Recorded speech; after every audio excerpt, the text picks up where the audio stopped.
ಬೆಂಕಿ ಅಂದರೆ ನಮ್ಮ ದಿನನಿತ್ಯ ನಾವು ಉಪಯೋಗ ತಗೊಳ್ತಾ ಇರುವಂಥ ಒಂದು ವಸ್ತು. ಬೆಂಕಿ ಅಂತಂದ್ರೆ ಒಂದು ಶಕ್ತಿ ಅಂತಂದ್ರೆ ಎಲ್ಲೆಲ್ಲಿ ಶಕ್ತಿಯ ಬಳಕೆ ಆಗ್ತಾ ಇದೆಯೋ ಅದು ಯಾವುದೇ ರೀತಿ ಶಕ್ತಿ ಆಗಿರ್ಬೋದು, ವಿದ್ಯುತ್ ಶಕ್ತಿ ಆಗಿರ್ಬೋದು, ಇಂಧನ ಶಕ್ತಿ ಆಗಿರ್ಬೋದು, ಸೋಲಾರು, ಬೇರೆ ಯಾವುದೇ ಒಂದು ಎಲ್ಲಿ ಶಕ್ತಿಯ ಬಳಕೆ ಆಗ್ತಿದೆಯೋ ಅಲ್ಲೆಲ್ಲ ಬೆಂಕಿ ಅವಘಡ ಆಗ್ತದೆ. ವಾಹನ ಓಡಾಡ್ತಾ ಇರ್ತದೆ ಪೆಟ್ರೋಲ್ ಶಕ್ತಿಯಿಂದ, ಜನರೇಟರ್ ಅಥವಾ ಫ್ರಿಡ್ಜ್ ಓಡ್ತದೆ ವಿದ್ಯುತ್ ಶಕ್ತಿಯಿಂದ, ಹೀಗೆ ಬೇರೆ ಬೇರೆ ಶಕ್ತಿಯಿಂದ. ಅಂದ್ರೆ ಶಕ್ತಿ ಇಲ್ಲದೇ ಯಾವುದೇ ಒಂದು ಬಳಕೆ ಮಾಡ್ಲಿಕ್ಕೆ ಆಗೋದೇ ಇಲ್ಲ. ಅಷ್ಟರ ಮಟ್ಟಿಗೆ ನಾವು ಶಕ್ತಿ ಮೇಲೆ ಅವಲಂಬಿಸ್ಕೊಂಡಿದ್ದೀವಿ. ಶಕ್ತಿ ಅಂತಂದ್ರೆ ಒಂದು ಬೆಂಕಿಯೇ ಒಂದು ಶಕ್ತಿಯ ರೂಪ ಅಂತಂದ್ರೆ ಆದಿಮಾನವರು ಅಂತ ಏನು ಬೆಂಕಿಯನ್ನ ಉಪಯೋಗವನ್ನು ಕಂಡುಹಿಡಿದ್ರು ಅವರಿಗೆ ಬೆಂಕಿಯ ಬಳಕೆ ಸೀಮಿತ ಇತ್ತು. ನಾಗರಿಕತೆ ಬೆಳೆದಂತೆ ಅನೇಕ ಸಲಕರಣೆ ಸಾಮಗ್ರಿಗಳ ಸಂಶೋಧನೆಯಾಗಿ ಮಾನವ ಅಂದ್ರೆ ಮನುಷ್ಯರಾದ ನಾವು ನಮ್ಮ ಬಳಕೆಗಾಗಿ ನಮ್ಮ ಅನುಕೂಲಕ್ಕಾಗಿ ಏನೆಲ್ಲ ಸಲಕರಣೆ ಸಾಮಗ್ರಿಗಳನ್ನ ಉಪಯೋಗಿಸ್ತಾ ಇದ್ದೀವಿ ಅವೆಲ್ಲ ಶಕ್ತಿಯಿಂದ ನಡೆಯುವಂಥವು ಅನಾಹುತಗಳು ಸಂಭವಿಸ್ತವೆ. ಒಂದು ನೈಸರ್ಗಿಕವಾಗಿ ಸಂಭವಿಸಿದ ಬೆಂಕಿ ಅನಾಹುತ, ಗುಡುಗು ಮಿಂಚು ಆಗಿರ್ಬೋದು, ಜ್ವಾಲಾಮುಖಿ ಅಥವಾ ಕಾಡ್ಗಿಚ್ಚು, ಇವುಗಳ ಸಂಖ್ಯೆ ಬಹಳ ಕಡಿಮೆ. ದೊಡ್ಡ ದೊಡ್ಡ ದೇಶಗಳಲ್ಲಿ ಆಸ್ಟ್ರೇಲಿಯಾ ಅಂತ ದೊಡ್ಡ ದೊಡ್ಡ ದೇಶಗಳಲ್ಲಿ ಈ ಕಾಡ್ಗಿಚ್ಚು ಇಂಥವು ಕಂಡು ಬರ್ತದೆ. ನಮ್ಮ ರಾಜ್ಯದಲ್ಲಿ ಮೈಸೂರು ಆ ಕಡೆಗಳೆಲ್ಲ ಸ್ವಲ್ಪ ಮಟ್ಟಿಗೆ ಕಾಡ್ಗಿಚ್ಚನ್ನು ಕಾಣಬಹುದು. ಗುಡುಗು ಸಿಡಿಲು ಇದ್ರ ಕೂಡ ಬಹಳ ಅನಾಹುತದ ಪ್ರಮಾಣ ಬಹಳ ಕಡಿಮೆ. ಇನ್ನೊಂದು ಕಾರಣ ಅಂತಂದ್ರೆ ಮಾನವನ ಅಜಾಗರೂಕತೆ, ಆಕಸ್ಮಿಕಲ್ಲಿ ಅಜಾಗರೂಕತೆ ಅಂತ ಹೇಳಬೇಕಾಗ್ತದೆ. ಮಾನವನ ಅಜಾಗರೂಕತೆ ಅಂದ್ರೆ ಯಾವ್ದು ಬರ್ತದೆ, ಅದು ವಿದ್ಯುತ್ ಶಾರ್ಟ್ ಸರ್ಕ್ಯೂಟ್ ಆಗಿರ್ಬೋದು, LPG ಸೋರುವಿಕೆ ಆಗಿರ್ಬೋದು, ಕೋಮುಗಲಭೆ ಆಗಿರ್ಬೋದು, ಅಥವಾ ಹೊಟ್ಟೆ ಕಿಚ್ಚಿನಿಂದ ಪರಸುತ್ತಿಗೆ ಬೆಂಕಿ ಹಾಕೋದ್ರಿಂದ ಆಗಿರ್ಬೋದು, ಬೀಡಿ ಸಿಗರೇಟ್ಗಳನ್ನು ಸೇದಿ ಆರಿಸದೆ ಎಸೆಯೋದ್ರಿಂದ ಆಗಿರ್ಬೋದು, ವಾಹನ ಅಪಘಾತ, ಪಿಕ್ನಿಕ್ ಹೋದಾಗ ಮೋಜು ಮಸ್ತಿಗೆ ಹಾಕಿ ಕುಸಿಗೋಸ್ಕರ ಹಾಕುವ ಬೆಂಕಿ, ಹೀಗೆ ನೂರಾರು ಕಾರಣಗಳಿಂದ ಬೆಂಕಿ ಅನಾಹುತಗಳು ಸಂಭವಿಸುತ್ತವೆ. ಹೀಗೆ ಬೆಂಕಿಯ ಮುಖ್ಯವಾದ ಗುಣ ಅಂದ್ರೆ ಸುಡುವುದು. ವಸ್ತು ಯಾವುದೇ ರೂಪದಲ್ಲಿ ಅದರ ಗುಣ ಸುಡುವುದು. ಹಾಗೆ ಸುಡುವ ಒಂದು ಪ್ರಕ್ರಿಯೆಯಲ್ಲಿ ಅದುಗೆ ನಮ್ಮ ಹತೋಟಿ ಮೀರಿ ಹೋದಾಗ ನಮಗೆ ಅಪಾರ ಆಸ್ತಿ ಪಾಸ್ತಿ ಹಾನಿ ಉಂಟಾಗಬಹುದು, ಜೀವಹಾನಿ, ಪ್ರಾಣಹಾನಿ ಕೂಡ ಸಂಭವಿಸಬಹುದು. ಆ ಕಾರಣಕ್ಕಾಗಿ ಬೆಂಕಿಯನ್ನು ಉತ್ತಮವಾದ ಸೇವಕ, ಕೆಟ್ಟ ಯಜಮಾನ ಅಂತ ಕರಿತೀವಿ. ಗುಡ್ ಸರ್ವಂಟ್, ಬ್ಯಾಡ್ ಮಾಸ್ಟರ್ ಅಂತಂದ್ರೆ ಬೆಂಕಿ ಬಗ್ಗೆ ನಾವು ಏನಾದರೂ ಸ್ವಲ್ಪ ನಿರ್ಲಕ್ಷ್ಯ ತಾಳಿದ್ರೆ ಅದು ನಮ್ಮ ಮೇಲೆ ಪ್ರಭುತ್ವ ಸಾಧಿಸುವ ನಮಗೆ ಅಪಾರ ಹಾನಿಯನ್ನು ಉಂಟು ಮಾಡ್ತದೆ.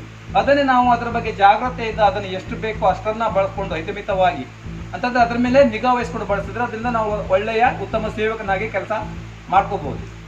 ಬೆಂಕಿಯ ಮೇಲೆ ನಾವು ತೀರಾ ಅಂತ ಬೆಂಕಿ ಇಲ್ಲದೆ ಇದ್ರೆ ಅಥವಾ ಶಕ್ತಿ ಇಲ್ಲದೆ ಇದ್ರೆ ನಮ್ಮ ಜೀವನವೇ ಇಲ್ಲ ಅನ್ನೋಷ್ಟರ ಮಟ್ಟಿಗೆ ನಾವೇ ಅದರ ಮೇಲೆ ಅವಲಂಬಿಸ್ಕೊಂಡಿದ್ದೇವೆ. ಬೆಂಕಿ ಅಂದ್ರೆ ಏನು ಹಾಗಾದ್ರೆ? ಮೇಲ್ನೋಟಕ್ಕೆ ಬೆಂಕಿ ಅಂದ್ರೆ ಬೆಳಕು, ಶಾಖ, ಹೊಗೆ ಎಂಬುದು ನಮ್ಗೆ ಗೊತ್ತಾಗ್ತದೆ. ಆದ್ರೆ ವೈಜ್ಞಾನಿಕವಾಗಿ ವಿಶ್ಲೇಷಣೆ ಮಾಡಿದ್ರೆ ಬೆಂಕಿ ಒಂದು ರಾಸಾಯನಿಕ ಕ್ರಿಯೆಯಿಂದ ಉತ್ಪತ್ತಿ ಆಗುವಂತ ವಸ್ತು. 3 ವಸ್ತು ಸೇರಿದ್ರೆ ಬೆಂಕಿ ಆಗ್ತದೆ. ಹೌದಾ? 3 ವಸ್ತು ಬೇಕು ಬೆಂಕಿ ಆಗ್ಲಿಕ್ಕೆ. ಯಾವುದು? ಉರಿಯುವಂತ ವಸ್ತು ಯಾವುದು ಆಗಿರ್ಬೋದು, ಪೆಟ್ರೋಲ್, ಡೀಸೆಲ್, ಕಟ್ಟಿಗೆ, ದವಸ ಧಾನ್ಯ ಯಾವುದು ಕೂಡ ಆಗಿರ್ಬೋದು. ಉರಿಯುವಂತ ವಸ್ತು, ನಿರ್ದಿಷ್ಟ ಪ್ರಮಾಣದ ಉಷ್ಣತೆ ಮತ್ತು ಆಮ್ಲಜನಕ ಅಂದ್ರೆ ಗಾಳಿ, ಇದಿಷ್ಟು 3 ವಸ್ತು ಸೇರಿದ್ರೆ ಬೆಂಕಿ ಆಗ್ತದೆ. ಯಾವುದಾದ್ರೂ ಒಂದು ಉರಿಯುವಂತ ವಸ್ತು ನಿರ್ದಿಷ್ಟ ಪ್ರಮಾಣದಲ್ಲಿ ಉಷ್ಣತೆಯಲ್ಲಿ ವಾತಾವರಣದಲ್ಲಿರುವ ಗಾಳಿಯನ್ನು ಉಪಯೋಗಿಸಿಕೊಂಡು ಉರಿಯುವ ಕ್ರಿಯೆ ದಹನ ಕ್ರಿಯೆ. ಆ ದಹನ ಕ್ರಿಯೆಯಲ್ಲಿ ಉಂಟಾಗುವ ಶಾಖ, ಬೆಳಕನ್ನೇ ನಾವು ಬೆಂಕಿ ಅಂತ ಕರಿತೀವಿ. ಒಂದು ರಾಸಾಯನಿಕ ಕ್ರಿಯೆಯಿಂದ ಉತ್ಪತ್ತಿ ಆಗುವಂತ ವಸ್ತು. ಹಾಗೇನೆ ಬೆಂಕಿಯಲ್ಲೂ ಕೂಡ ವರ್ಗೀಕರಣ ಇದೆ. ಎಲ್ಲ ಬೆಂಕಿ ಒಂದೇ ರೀತಿ ಉರಿಯುವುದಿಲ್ಲ. ನಿಮ್ಗೆ ಗೊತ್ತಿರ್ಬೋದು, LPG ಉರಿಯುವ ರೀತಿಯೇ ಬೇರೆ, ಕಟ್ಟಿಗೆಯಲ್ಲಿ ಮನೆಯಲ್ಲಿ ಒಲೆಯಲ್ಲಿ ಬಳಸುವಂಥ ಕಟ್ಟಿಗೆ ಉರಿಯುವ ರೀತಿಯೇ ಬೇರೆ, ಹಾಗೆ ಪೆಟ್ರೋಲ್, ಡೀಸೆಲ್ ಉರಿಯುವ ರೀತಿಯೇ ಬೇರೆ. ಹಾಗಾಗಿ ಯಾವ ವಸ್ತು ಯಾವ ರೀತಿ ಉರಿತದೆ ಅನ್ನೋ ಒಂದು ಆಧಾರದ ಮೇಲೆ ಅದನ್ನು ವರ್ಗೀಕರಣ ಮಾಡಿದ್ದಾರೆ. ಇದು ಬಹಳ ಮುಖ್ಯವಾದದ್ದು. ಯಾವುದಾದ್ರು ಒಂದು ಬೆಂಕಿ ಆರಿಸಬೇಕಾದ್ರೆ ಅದು ಯಾವ ವರ್ಗದ ಬೆಂಕಿ ಅಂತ ನೋಡ್ಕೊಂಡು ನಾವು ಬೆಂಕಿಯನ್ನು ಆರಿಸಬೇಕಾಗ್ತದೆ. ಇಲ್ಲ ಅಂತಂತಂದ್ರೆ ಈಗ ಯಾವುದೋ ಒಂದು ಎಣ್ಣೆ ಪದಾರ್ಥಕ್ಕೆ ಬೆಂಕಿ ತೆಗೆದಿದೆ, ನಾವು ಬೆಂಕಿಯನ್ನು ಕೂಡ ಹೋಗಿ ನೀರು ಹಾಕಿದ್ರೆ ಎಣ್ಣೆ ಪದಾರ್ಥದ ಬೆಂಕಿ ನೀರಿಂದ ಆರೋದಿಲ್ಲ, ನೀರಿನ ಬೆಂಕಿ ಜಾಸ್ತಿ ಆಗ್ತದೆ. ಯಾಕಂತಂದ್ರೆ ಎಣ್ಣೆ ಇದು ನೀರಿನಿಗಿಂತ ಹಗುರ. ನೀರು ಹಾಕಿದಾಗ ಎಣ್ಣೆ ನೀರಿನ ಮೇಲ್ಭಾಗಕ್ಕೆ ಬಂದು ಅದ್ರ ಜೊತೆನೇ ಬೆಂಕಿ ಹರ್ಕೊಂಡು ಹೋಗ್ತದೆ.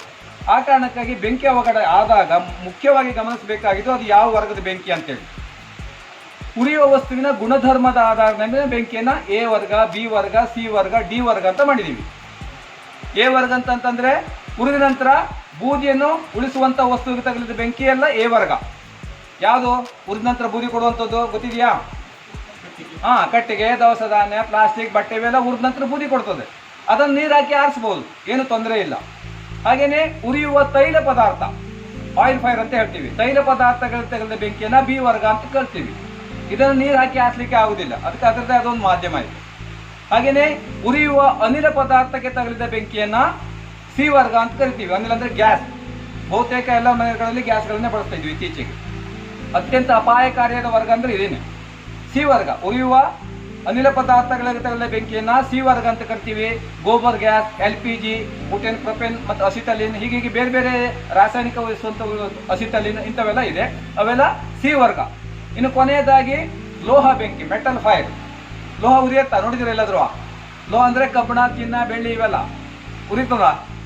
ಅದು ನಮ್ಮ ದೈನಂದಿನ ಜೀವನದಲ್ಲಿ ಕಂಡು ಬರುವುದಿಲ್ಲ. ದೊಡ್ಡ ದೊಡ್ಡ ಕೈಗಾರಿಕೆಗಳಲ್ಲಿ ಅವು ಕೂಡ ಹೆಚ್ಚು ಉಷ್ಣತೆ ಸಿಕ್ಕಿದಾಗ ಅದನ್ನು ಕೂಡ ಉರಿಯುತ್ತೆ. ಅದನ್ನ ಡಿ ವರ್ಗ ಅಂತ ಕರಿತೀವಿ. ಈ ರೀತಿ ಬೆಂಕಿಯನ್ನು ವರ್ಗೀಕರಣ ಮಾಡಿದ್ದಾರೆ.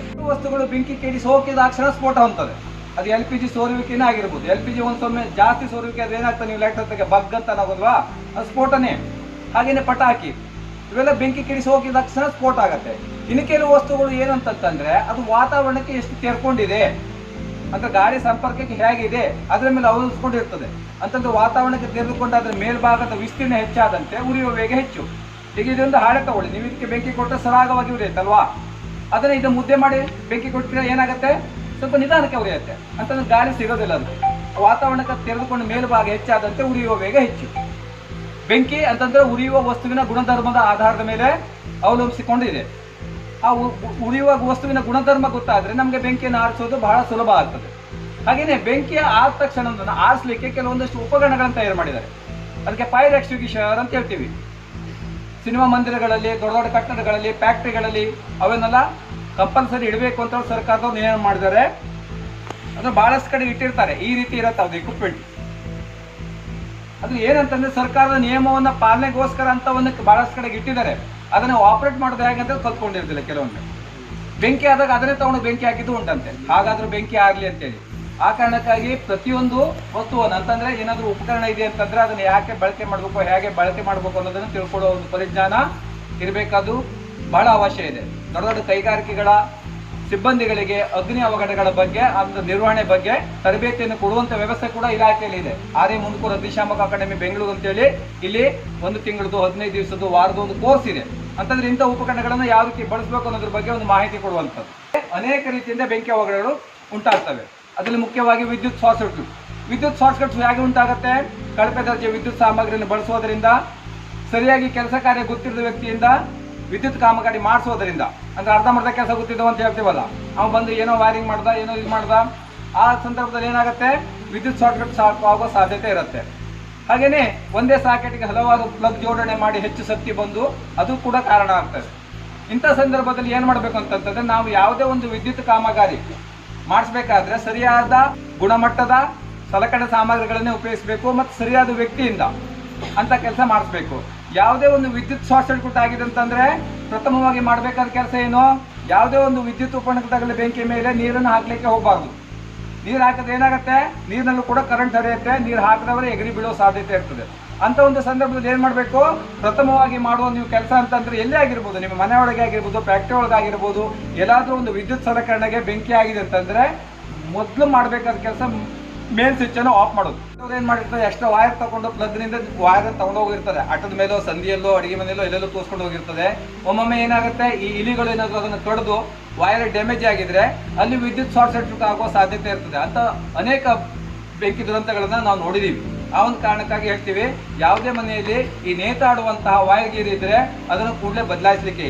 ಹಾಗೇನೆ ಇನ್ನೊಂದು LPG ಸೋರುವಿಕೆ. ನಾನು ಹೇಳಿದ ಹಾಗೆ LPG ಇದು ಬಹಳ ಅಪಾಯಕಾರಿಯಾದ ವರ್ಗ.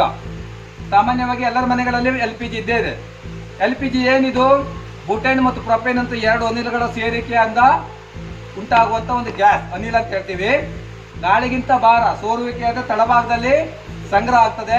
ವಿಷಾನಿಲ ಅಲ್ಲ, ಅಧಿಕವಾಗಿ ಉಸಿರಾಡಿದ್ರೆ ಪ್ರಜ್ಞೆ ತಪ್ಪುವ ಸಾಧ್ಯತೆ ಇರ್ತದೆ. ಅತ್ಯಂತ ಶೀಘ್ರವಾಗಿ ಉರಿಯುವಂತ ಗುಣ ಹೊಂದಿರುವಂತದ್ದು. LPG ಸೋರುವಿಕೆಯಾಗಿ ಬೆಂಕಿ ಆದಾಗ ಏನ್ ಮಾಡ್ಬೋದು, ಅಥವಾ LPG ಸೋರುವಿಕೆ ಆದಾಗ ಏನ್ ಮಾಡ್ಬೋದು? ಸೋರುವ ಅನಿಲ ಅತ್ಯಂತ ಅಪಾಯಕಾರಿ, ಉರಿಯುವ ಅನಿಲ ಅಪಾಯಕಾರಿ ಅಲ್ಲ. ಅಂತಂದ್ರೆ ಯಾವುದೇ ಒಂದು ಗ್ಯಾಸ್ ಉರಿತಾ ಇದ್ರೆ ಅದು ಅಪಾಯಕಾರಿ ಅಲ್ಲ. ಈ ಸೋರ್ತಾ ಇದೆಯಲ್ಲ ಅದು ತುಂಬಾ ಅಪಾಯಕಾರಿ. ಯಾಕಂತಂದ್ರೆ ಅದು ಎಲ್ಲಿವರೆಗೆ ಸೋರಿದೆ, ಅದ್ರ ವ್ಯಾಪ್ತಿ ಎಷ್ಟು ಅಂತ ಗೊತ್ತಾಗೋದಿಲ್ಲ. ಅಕಸ್ಮಾತ್ ಏನಾದ್ರೂ ಬೆಂಕಿ ಅವಘಡ ಆದ್ರೆ ಆ ಪ್ರದೇಶವೆಲ್ಲ ಬೆಂಕಿ ಹತ್ತುವ ಸಾಧ್ಯತೆ. ಆ ಕಾರಣಕ್ಕಾಗಿ ಅನಿಲ ಸೋರುವಿಕೆ ಬಗ್ಗೆ ಬಹಳ ಜಾಗೃತಿ ವಹಿಸಬೇಕಾಗ್ತದೆ. ಕೆಲವರು ಅಂದ್ಕೋತಾರೆ ಅದು ಮನೆಯೊಳಗೆ ಇದ್ರೆ ಒಂದು ಬಾಂಬ್ ಇದ್ದಂಗೆ ಅಂತ. ಅಷ್ಟು ಸುರಕ್ಷತಾ ಮಾನದಂಡವನ್ನು ಅನುಸರಿಸಿ ಅದನ್ನು ನಿರ್ಮಾಣ ಮಾಡ್ತಾರೆ. ಹೆದರ್ಕೊಳ್ಳುವಂಥದ್ದು ಏನಾಗಿಲ್ಲ, ಸ್ವಲ್ಪ ಕಾಳಜಿ ವಹಿಸಬೇಕಾಗ್ತದೆ.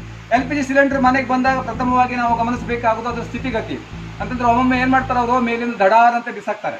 ತೀರ ತಗ್ಗು ನಗ್ಗು ಆಗಿದ್ರೆ ತಗೊಳ್ಳೇಬೇಡಿ, ರಿಜೆಕ್ಟ್ ಮಾಡಿ, ಬೇರೆ ಕೊಡಿ ಅಂತ ಹೇಳಿ. ಮನೆಗೆ ಬಂದ ನಂತರ ಪ್ರಥಮವಾಗಿ ನೀವು ಗಮನಿಸಬೇಕಾಗಿದ್ದು ಅದು ರೆಗ್ಯುಲೇಟರ್.